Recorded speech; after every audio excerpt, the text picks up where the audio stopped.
राजस्थान की धरती ने उगला समंदर, खजाने को देख वैज्ञानिक हक्के बक्के। ब्रेकिंग न्यूज, आज हम आपको एक नहीं बल्कि दो गुड न्यूज़ देने जा रहे हैं और ये दोनों गुड न्यूज़ राजस्थान से आ रही हैं। तो चलिए जानते हैं पहली गुड न्यूज के बारे में।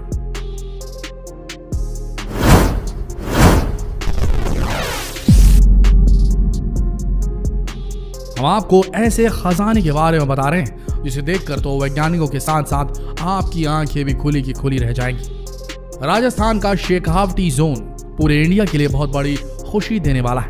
यहाँ खंडेला और नीम का थाना के गांव में बेशकीमती धातु यूरेनियम के बहुत बड़े भंडार का पता चला है और ये भंडार कितना बड़ा है इसका पता इससे ही चल सकता है कि शुरुआती खोज में ही 10,000 टन यूरेनियम का पता चल चुका है। खंडेला से महज 5 किलोमीटर दूर स्थित गांव रोयल और सुहागपुरा में यूरेनियम निकालने के लिए जमीन के 80 फीट नीचे करीब 1 किलोमीटर लंबी सुरंग बनाई जा रही है। पूरे प्रोजेक्ट पर करीब 6,000 करोड़ रुपए खर्च होंगे। आगामी 1-2 साल में यूरेनियम निकालने का काम शुरू कर दिया जाएगा और धरती से यूरेनियम निकालने में लगभग 20 साल का टाइम लग जाएगा। राजस्थान में यूरेनियम का ये पहला प्रोजेक्ट है। इससे पहले झारखंड और तेलंगाना में इस तरह के प्रोजेक्ट चल रहे हैं। अभी देश में 500 टन यूरेनियम का उत्पादन होता है जबकि जरूरत 900 टन की है। इसीलिए कजाकिस्तान और कनाडा और यूरोप से यूरेनियम इंपोर्ट किया जाता है। यहाँ आपको ये भी बताते चले कि दुनिया के यूरेनियम का लगभग 33% कजाकिस्तान में खनन किया जाता है, लेकिन ये यूरेनियम भारत को इस शर्त पर ही मिलता है कि भारत यूरेनियम कोर का विघटन करके यूरेनियम निकालेगा और बाकी धातु बिना छेड़छाड़ उन्हें वापस कर दिया जाएगा। देश में 2.5 लाख टन यूरेनियम का भंडार है।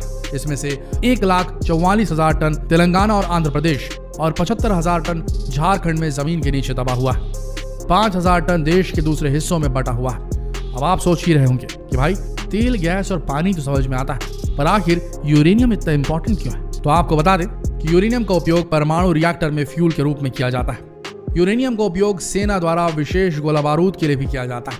पैलेटेड यूरेनियम DU का उपयोग गोलियों और बड़े प्रोजेक्टाइल्स में किया जाता है। सेकेंड वर्ल्ड वॉर में उपयोग किए गए पहले परमाणु बम बनाने के लिए यूरेनियम का उपयोग किया गया था। इस बम को लिटिल बॉय कहा गया था और इसे जापान के हिरोशिमा पर गिराया गया था। यह बम विस्फोट कितना भयानक था इसको तो सभी जानते हैं। यूरेनियम न केवल अपनी रेडियोधर्मिता के कारण खतरनाक है बल्कि ये रासायनिक रूप से भी मनुष्यों के लिए जहरीला है। फिर आखिर ऐसी खतरनाक धातु को ढूंढा जा रहा है कि हमारे किस काम आ सकता है और क्यों इसे मिलने पर हमें खुश होना चाहिए? तो सुनिए, यूरेनियम का उपयोग परमाणु ऊर्जा से बिजली पैदा करने में किया जाता है।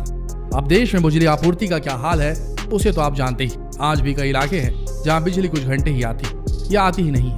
देश की बिजली की जरूरत 5 से 6 लाख मेगावाट बिजली की है, पर ना तो सौर ऊर्जा और ना ही पवन ऊर्जा और ना ही कोयला और कोई अन्य संसाधन इसे पूरा कर सकते हैं।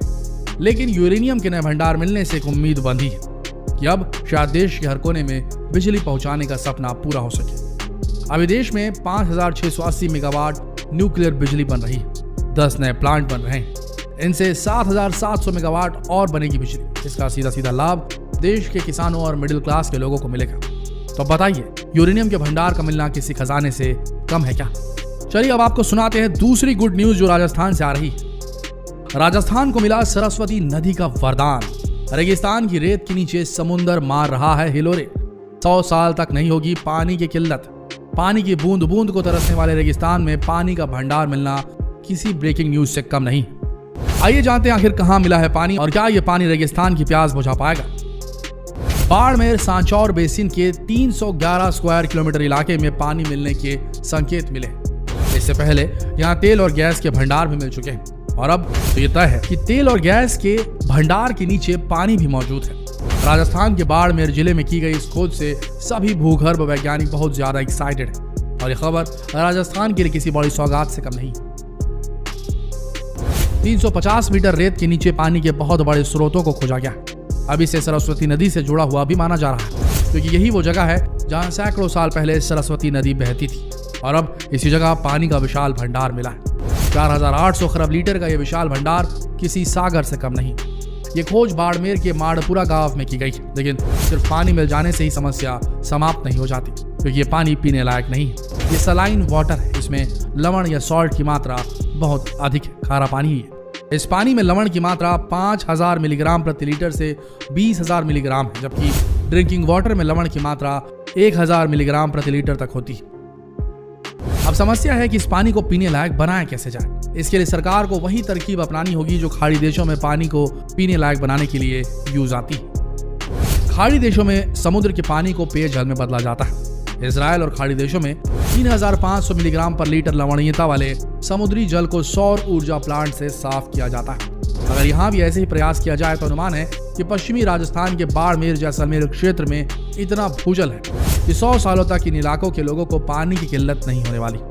सिस्मिक सर्विस, पेट्रोफिजिकल डेटा और हाइड्रोजियोलॉजिकल इन्वेस्टिगेशंस के आधार पर केयन ऑयल एंड गैस ने बाड़मेर बेसिन में थुम्बली जल भंडारों की खोज की है। बायतू के निकट माड़पुरा बरवाला में मिले इस पानी का फैलाव बायतू, शिव, बाड़मेर, गुड़ामालनी से लेकर सांचौर और कुर्द जालौर तक पाया गया। राजस्थान में बाड़मेर सांचौर बेसिन क्षेत्र 3111 वर्ग किलोमीटर में फैला हुआ है। यहाँ साल 2004 में देश की सबसे बड़ी तेल खोज मंगला में हुई और इसके बाद 38 तेल कुओं से तेल उत्पादन हो रहा है। प्रतिदिन यहाँ 1.75 लाख बैरल तेल उत्पादित हो रहा है, जो 2022 तक रिफाइनरी बनने तक 5.5 लाख बैरल तक पहुंच जाएगा। क्रूड ऑयल 750 से 2000 मीटर तक की गहराई पर मिला है। ऐसा अनुमान है कि जमीन के नीचे तेल का पूरा समंदर मौजूद है। इसके अलावा इस एरिया में 35,900 क्यूबिक फीट गैस का भंडार है। अधिरोगेश्वरी terminal 5.5 crore cube feet natural gas का उत्पादन रोज कर रहा है। तेल, गैस और पानी तीनों ही चीजों का एक ही जगह मिलना किसी वरदान से कम नहीं है। देखिए, कुदरत किसी पे मेहरबान होती है तो एक पल में रेगिस्तान में भी बाहर आ जाती है। हम तो यही कहेंगे कि भाई कुदरत अभी राजस्थान पर पूरी तरह मेहरबान है, क्योंकि चाहे पानी निकले, तेल निकले, गैस निकले या यूरेनियम, इससे कई लोगों को रोजगार मिलता है। कई लोगों के साथ उस जगह की भी काया पलट हो जाती है। हम उम्मीद करेंगे कि सरकार इन सभी प्रोजेक्ट्स के सफल संचालन में सहायता करेगी, क्योंकि इनकी सफलता से न सिर्फ राजस्थान आत्मनिर्भर होगा बल्कि देश भी आत्मनिर्भर बनने की ओर बढ़ेगा। दुनिया में एक नई पहचान मिलेगी और हम विकासशील से विकसित देश बनने के रास्ते पे एक और कदम आगे बढ़ाएंगे।